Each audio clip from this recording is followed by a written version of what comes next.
কেদারনাথ মন্দির থেকে আরও ৮ কিলোমিটার দূরে আছে এক অপূর্ব স্বর্গ, যার নাম বাসুকিতাল। মহাদেবের গলায় যে সাপ থাকেন তার নাম বাসুকি, আর এখানেই তার বাসস্থান, যার জন্য এই জায়গার নাম বাসুকিতাল। কথিত আছে এখানে ভগবান বিষ্ণু ধ্যান করেছিলেন। হিমালয়ের বুকে এই স্বর্গকে আপনারা কিভাবে দর্শন করবেন, এখানে পৌঁছবেন কিভাবে, কি কি নিয়ে যাবেন, আর কেন এই ট্রেকটি আপনার জীবনে একটা বেস্ট এক্সপিরিয়েন্স হতে পারে, এই সব কিছু শেয়ার করব আমি এই ভিডিওতে আপনাদের সঙ্গে।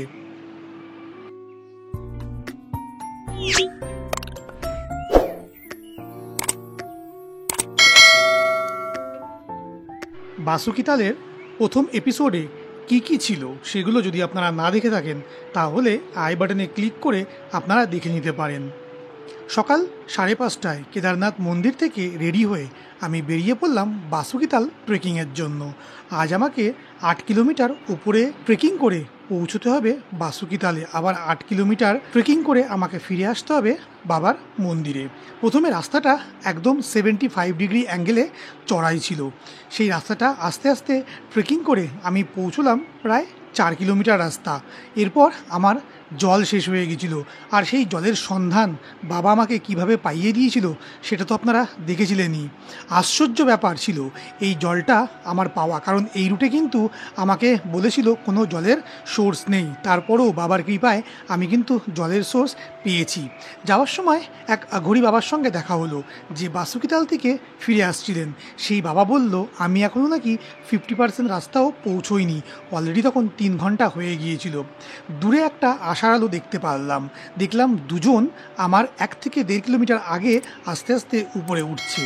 তাদের পেছন পেছনই আমি চলতে শুরু করলাম, এবং এইভাবে একটা নয় 2টো পাহাড় আমি ক্রস করে চলে এলাম, কিন্তু বাসুকিতালের দেখা পেলাম না। এই সামনের এই পাহাড়টা ক্রস করার পর হয়তোবা আমি বাসুকিতালের দেখা পেতে পারি, সেই আশায় আমি সামনের দিকে চলতে শুরু করলাম। সামনে পেলাম রাক্ষসতাল, যে রাক্ষসতালে এখন 1 ফোঁটাও জল নেই। এরপরে উপরে উঠতেই আমি দেখা পেয়ে গেলাম বাসুকিতালের।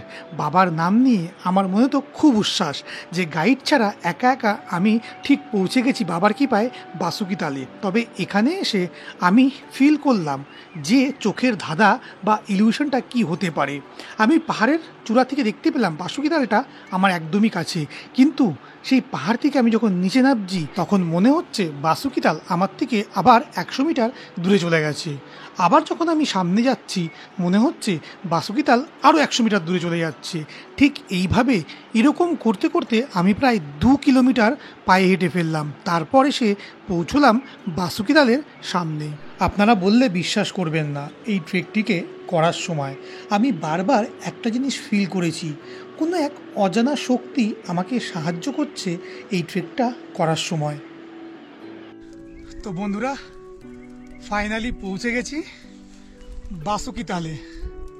সকাল 5:50-এ ট্রেকিং স্টার্ট করেছিলাম, আর এখানে এসে পৌঁছেছি দুপুর 12:30টাতে। আর এটা হচ্ছে সেই বাসুকিতাল। এই ট্রেকটিকে অনেকেই বলে 3 কিলোমিটারের ট্রেক, তবে একদমই সেই ফাঁদে পা দেবেন না। এটি কিন্তু মোটেই 3 কিলোমিটারের ট্রেক নয়, এটা টোটাল 8 কিলোমিটারের ট্রেক, মানে আপ অ্যান্ড ডাউন মিলিয়ে 16 কিলোমিটার। এই ট্রেকিং রুটটা কেমন আপনারা কিন্তু সবাই দেখেছেন। এই ট্রেকটা করার সময় আমি প্রতি পদে ফিল করেছি যে বাবা আমার সঙ্গে আছেন। সারা রাস্তায় তো সঙ্গী বলে কাউকেই পাইনি, তবে আমার আগে দুজনকে দেখতে পারছিলাম, প্রায় 1 থেকে 1.5 কিলোমিটার উপরে ছিল। তাদের সঙ্গে একটা ছোট্ট কালো রঙের পাপিস ছিল, যে এখনো বসে রেস্ট নিচ্ছে। তো এখানে এসে তাদের সঙ্গেই দেখা হলো। তো তাদের মধ্যে একজন গাইড ভাই আছে, আর একজন দাদা আছে, সেও বাঙালি। তারা সব সরঞ্জাম নিয়েই এসছে, এখানে বসে ম্যাগি বানাচ্ছে। বলে না, বাবার ইচ্ছা হলে পরে অনেক অসাধ্য সাধ্য হয়ে যায়। এখানে এসে ঠান্ডা ম্যাগি খাবো, সেটাও ঠান্ডা ম্যাগি খেতে হচ্ছে না, সেটাও গরম গরমই পেয়ে যাচ্ছি। যাই হোক, সবই হচ্ছে বাবার ইচ্ছা। জীবনে শর্টকাট মেরে কোনো কিছুতেই যে এগোনো যায় না, সেটা আরও একবার প্রমাণিত। আর বিশেষ করে ট্রেকিংয়ে আমার প্রত্যেকটা ভিডিওতে আপনারা দেখেছেন যে আমি প্রত্যেকটা ভিডিওতে বলি যে নেচারকে যখন উপভোগ করতে এসছি কখনোই শর্টকাট নিয়ে সেই নেচারের উপভোগটাকে শেষ করতে নেই।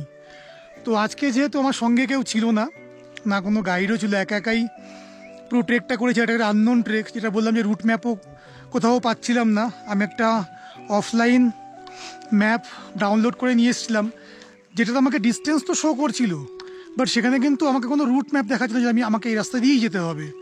আমাকে দেখাচ্ছিল যে আমি ওদিকে যাচ্ছি, হ্যাঁ আমি কোনো রং রাস্তায় যাচ্ছি না, সেটা হয়তো আমি বুঝতে পারবো যে উল্টো দিকে যাই তোমার ডিস্টেন্সটা বেড়ে যাবে, কিন্তু কোনো রাস্তা আমাকে শো করছিল না। তো সেই জন্য বাধ্যবশত দুজন লোকাল দেখে মনে হলো যেভাবে হাঁটছিল, কারণ তাদের পাহাড়ে হাঁটা আর আমাদের হাঁটা তো আকাশ পাতাল তফাৎ থাকে, তো সেই হাঁটা দেখেই তাদের পেছন নিয়েছিলাম। বাট তারা যেভাবে পাহাড়ের উপরে টপকে তারপরে নিচে নেমে চলে এলো, আমি তো পাহাড়ের উপরে উঠে সেখানেই বাদুড়ে বসে থাকলাম, আর নামতেই পারছিলাম না। অনেক কষ্টে সেখানে আমার প্রায় আধা ঘন্টা নষ্ট হয়েছে। শুধু বাবার একটাই কৃপা যে কোনো রকম কোনো চোট লাগেনি, কোনো প্রবলেমে পড়িনি। নেমে এসেছি আধা ঘন্টা লাগলে পরেও, তারপরে ঠিক একা একা রাস্তা খুঁজে চলেই এসেছি। আর বাবার কৃপায় এখন দাঁড়িয়ে আছি বাসুকিতালে। বাসুকিতালটা ওপর থেকে এতটাই নিচে যে আবার প্রায় 2 কিলোমিটার আমাকে উপরে উঠতে হবে। এই চড়াইটাই শুধু আছে, তারপর তো শুধু নামা আছে। তো যতই তাড়াতাড়ি নামি না কেন, মনে হয় না যে 4 থেকে 5 ঘন্টা আগে নামতে পারবো। তো এখানে থাকি 15-20 মিনিট বা আধা ঘন্টা, তারপর তো চলে যেতেই হবে। বাট জায়গাটা ভীষণ ভালো, একদম ক্রাউড নেই।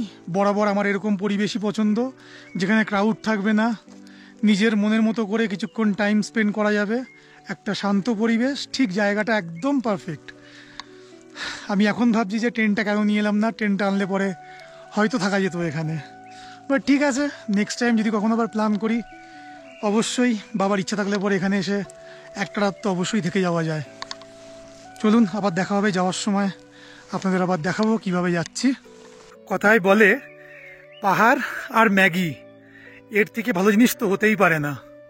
আর তারপরে আবার বাসুকিতাল লেকে এসে, মানে বাসুকিতালে এসে সমুদ্র পৃষ্ঠ থেকে 14,400 ফিট উপরে দাঁড়িয়ে গরম গরম ম্যাগি খাওয়া, এর তো ব্যাপারটাই আলাদা। মানে এরকম একটা জায়গাতে এসে গরম গরম ম্যাগি খাচ্ছি। ভোর 4টের সময় ঘুম থেকে উঠে এই ম্যাগিটা আমি বানিয়ে নিয়ে এসেছিলাম, যেটা এখানে আসতে আসতে একদমই ঠান্ডা হয়ে গেছে। এই গাইড ভাই তার ক্যাম্পিং স্টোভ এটা গরম করে দিল। বাসুকিতাল থেকে 2 কিলোমিটার মতো এখন আবার উঠতে হচ্ছে, তারপরে নিচে নামা আছে। প্রচুর পরিমাণে স্নোফল হতে শুরু করেছে। স্নোফলে পুরো চারিদিকটা ভর্তি হয়ে গেছে। এরকম পরিমাণে যদি স্নো পড়তে থাকে, 1 ঘন্টার মতো পড়লেই পুরো স্নোর লেয়ার পড়ে যাবে এখানে। স্নো পড়াতে আমি কিন্তু একটুও দুঃখী নই, বরঞ্চ হ্যাপি যে আমি কেদার এসে স্নোফল পেয়েছি, তাও আবার এত পরিমাণে। তো কি বলেন বন্ধুরা, এই জলের মধ্যে কি একটু স্নো মিলিয়ে খেয়ে নেব? জলের মধ্যে অলরেডি স্নো পড়ছে, ঠান্ডায় তো জল খেতে পারছি না। মানে যখন গলা থেকে নামছে না, পুরো নাভি অবধি বুঝতে পারছি যে জলটা কোথার থেকে গড়িয়ে কোথায় যাচ্ছে। আর তারপরে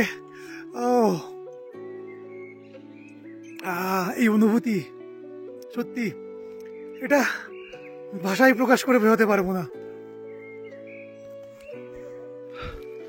পুরো দেখুন সিনটাই চেঞ্জ হয়ে গেছে। আসবার সময় এসেছিলাম 1 ফোঁটাও বরফ ছিল না, শুধু পাহাড় দেখছিলাম। আর এখন পাহাড় পুরো বরফে মুড়ে গেছে।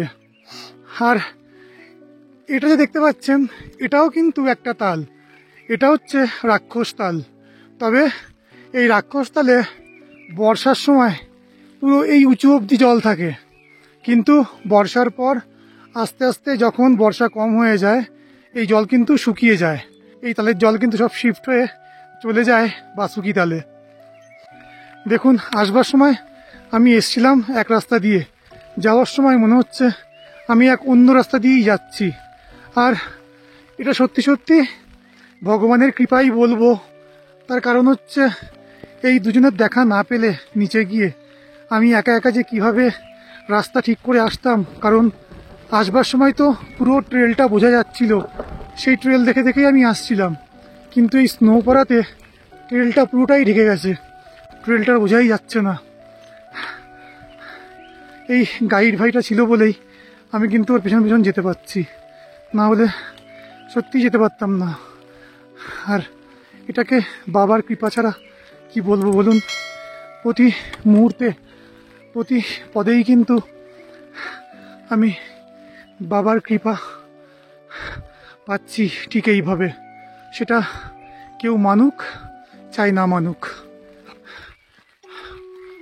क्या हो गया पैर में? ठंड लग रहा है क्या? हाँ ठंडा लगती। ওদিকে চার্লি কিভাবে স্নো নিয়ে খেলছে, পাগল হয়ে গেছে দেখুন। ও স্নো পেয়ে পুরো পাগল হয়ে গেছে, স্নোর মধ্যে পুরো ছটপট ছটপট করছে ও শুধু। চার্লি দেখুন কিভাবে লাফালাফি করছে ও, মানে স্নো পেয়ে একদম বেজায় খুশি ও। ওখান থেকে নামছি আর এরকমভাবে রাস্তাটা গেছে, রাস্তাটা পুরো খাড়াই, দেখতেই পাচ্ছেন স্নোতে পুরো ভরে আছে। আর এরকমভাবে ঘুরে ঘুরে এখানে এসছি, পুরো খাড়াই। আর এখান থেকে এই দেখুন এই পুরো খাই, কিন্তু যদি একটু কেউ স্কিড করেছে তাহলে কিন্তু পুরো খাইতে, খুব ডেঞ্জারাস এই রাস্তাটা। এমনিতেই বোঝা যাচ্ছে না, তার মধ্যে স্নো পড়েছে, অবস্থা আরও খারাপ সত্যি। যদি ওই গাইড এবং চার্লি না থাকতো, চার্লি মানে ওর ডগি, ও আমাদের রাস্তা দেখিয়ে দেখিয়ে নিয়ে যাচ্ছে, মানে কি বলবো এটা। আর দেখুন এখান থেকে যেভাবে নামতে হচ্ছে আর কি, পুরো সদ্যজাত জাস্ট স্নোটা পড়েছে, এর মধ্যে পা স্কিড করার সম্ভাবনা কিন্তু ভীষণই বেশি থাকে। তো এই স্টিক জমিয়ে জমিয়ে, পা জমিয়ে জমিয়ে, তার মধ্যে এখনও স্নোফল কন্টিনিউ হয়ে যাচ্ছে। এবার যেহেতু নিচের দিকে নামছি মন্দিরের দিকে, এবার আস্তে আস্তে মেবি স্নোটা কমে যাবে আর বৃষ্টি পড়তে শুরু হবে। আর যদি বৃষ্টি হয় তাহলে কিন্তু আরও বেশি প্রবলেমে পড়বো, কারণ কিছু কিছু জায়গায় কিন্তু কাদা হয়ে যাবে। আসবার সময় যে জায়গাগুলো মাটি রেখে এসছি সেই জায়গাগুলো কিন্তু মাটি পাবো। এই দেখুন এই খাইটা দেখেছেন তো, এই দেখুন রাস্তাটা এখানকার। বাসুকিতাল ট্রেক উইদাউট গাইড কেউ করবেন না, আমি তো কাউকেই সাজেস্ট করব না।